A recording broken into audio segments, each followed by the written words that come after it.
Well, it might seem a little premature for me to be doing another one of these little chats, these state of the archive things, but I think it is pretty well earned this time around. So I know I just did one of these about 6 weeks ago, right around the end of May.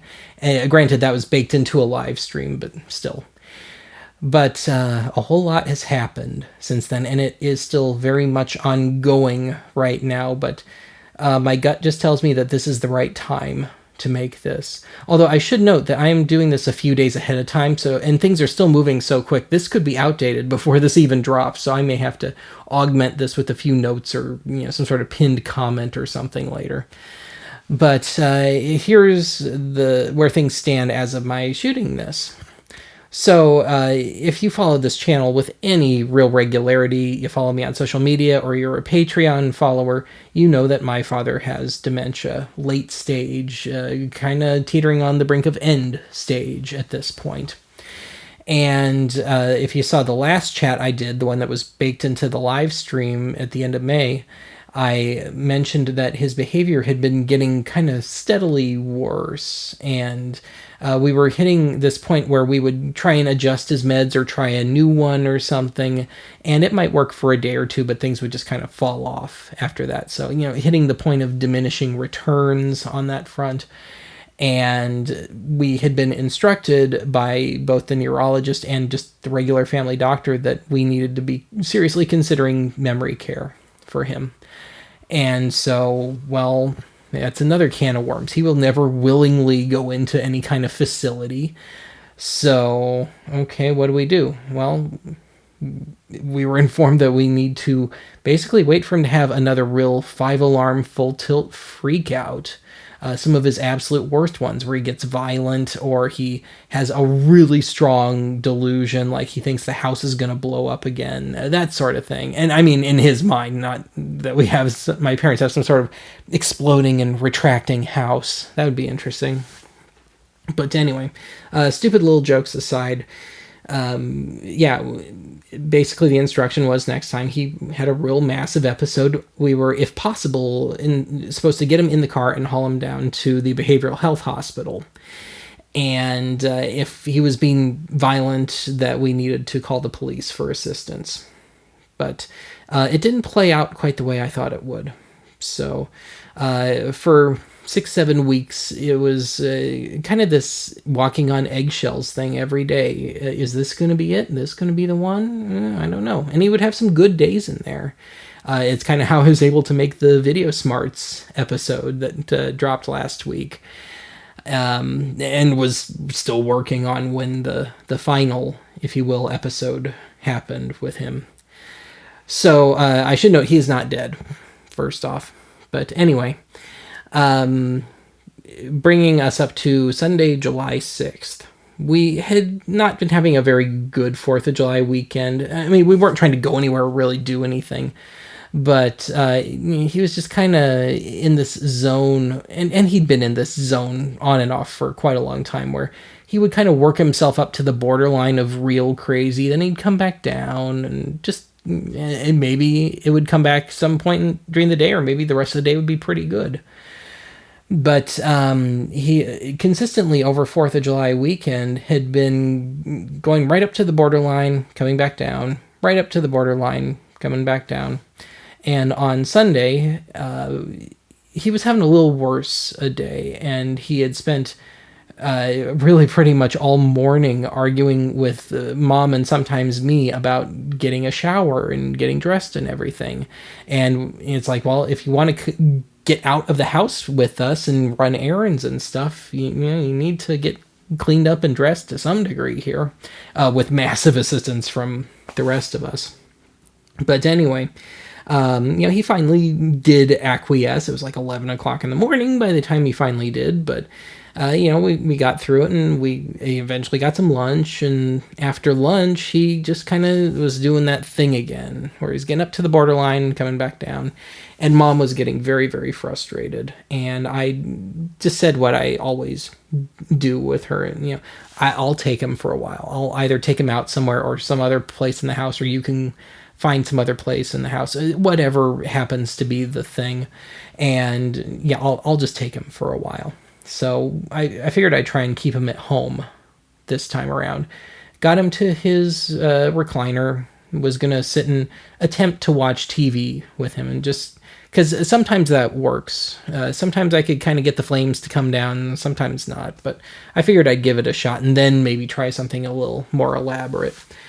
But anyway, I got him sit down, looking for something kind of suitably mellow on TV, and quite literally 1 or 2 minutes later, Mom comes out and says, "Okay, we're gonna get you, Dad, that is, checked out for a UTI, urinary tract infection." And I'm thinking, okay, well, yeah, that can contribute to the crazy levels, and it might be a little tough on a Sunday afternoon on a holiday weekend to boot, but I guess we could go to urgent care or the ER or something. Okay. And he was surprisingly willing to get in the car and everything. We get in the car, and Mom informs me that I'm supposed to go to behavioral health. And so I obeyed, and 8 minutes later, we were there, and 5 minutes later, we were placed in this room, this very, very plain room with just a desk and nothing else in there. And then it became kind of this pattern of sitting around waiting for 20 minutes, and then somebody would come in and talk to us for a while, and then we'd sit around and wait for another 20 minutes. Someone else would come in, and on and on and on. This went on for about 2.5 hours. Then we were brought upstairs to what turned out to be the geriatric psych ward. They had a dedicated geriatric ward up there. And we were placed in another room and started filling out a whole crap ton of paperwork. And then it was getting to be dinner time. And then it kind of became obvious that he was being admitted. To me, I guess I'm a bit slow. It was just, I was so blindsided with the whole thing that it didn't quite register with me.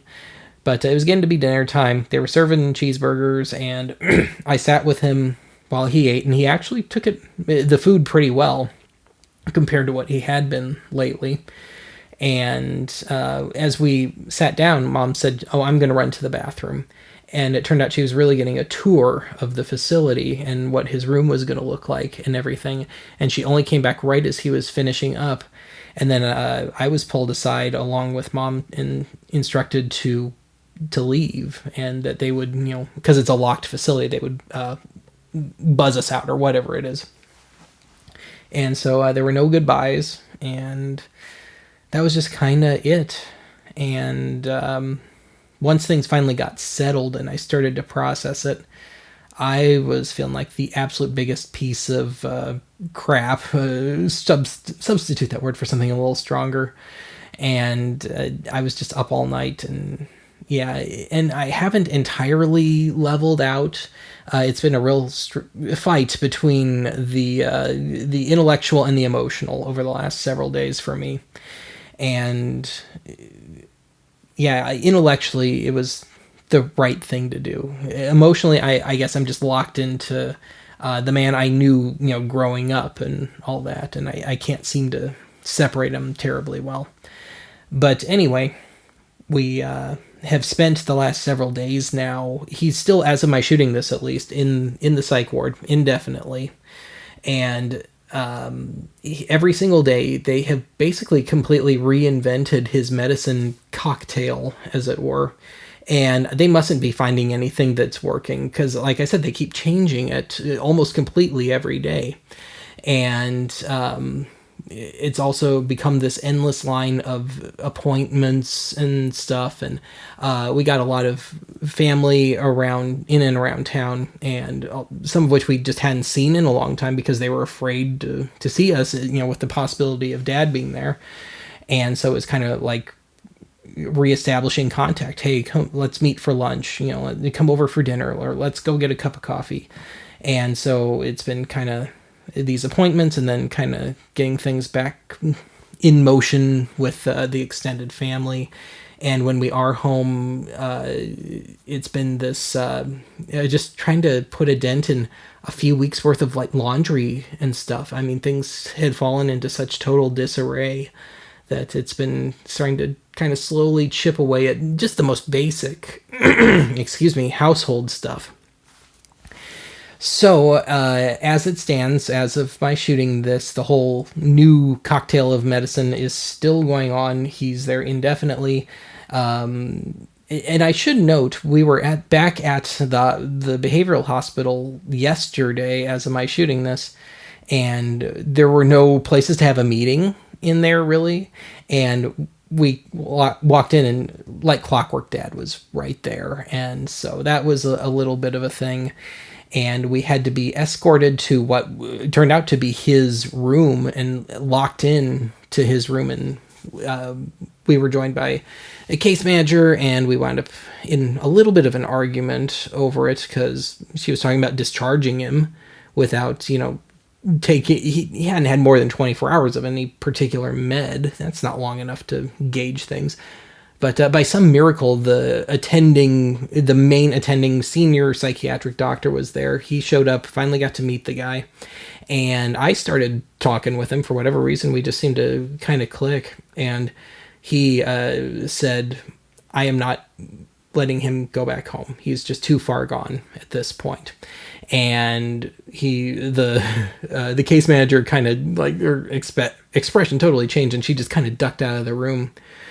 But it became talking with the head honcho there for a while, and what his plans were, and kind of changing the total method of how he was going to be medicated. Officially, he has frontotemporal dementia, which I think is what Bruce Willis had. Brian Wilson might have had it too towards the end, although it's not what he died of, obviously. But anyway, but he was seeing so much of a crossover with Lewy body dementia, LewY, which is what Robin Williams had, and what Mark Volman of the Turtles currently has. And so he's kind of treating it, at least as am I shooting this, more as Lewy body than anything else, because the symptoms have kind of changed a bit. And so, he's still like, I got to just keep on trying till I can get him stable enough to even get him to a full maximum security memory care facility.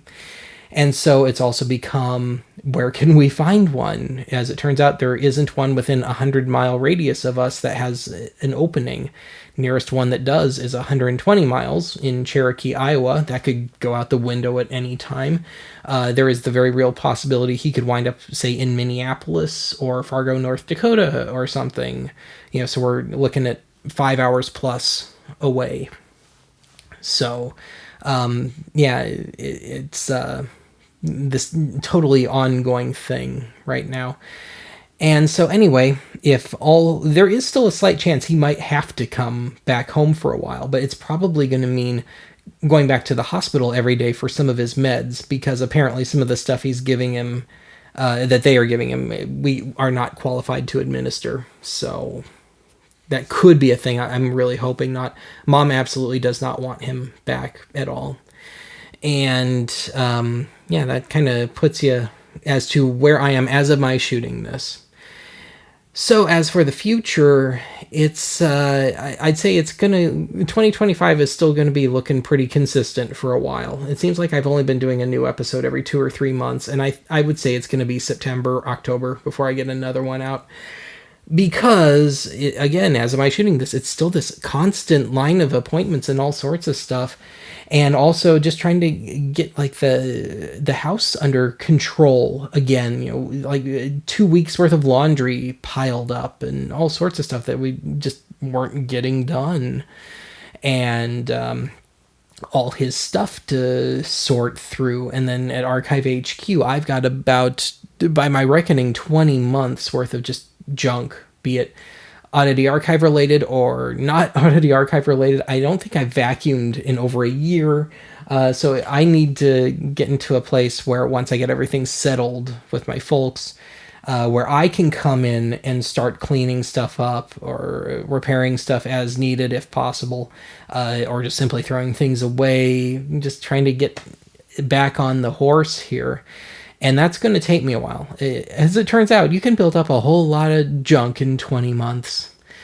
So, as for the near future, if all goes to plan, which I have my doubts about right now, but hopefully, it'll continue to be mostly Ben's junks and such. I do hope to do maybe a public domain theater live stream at some point before the summer is over, and or one for Silent Movie Day at the end of September.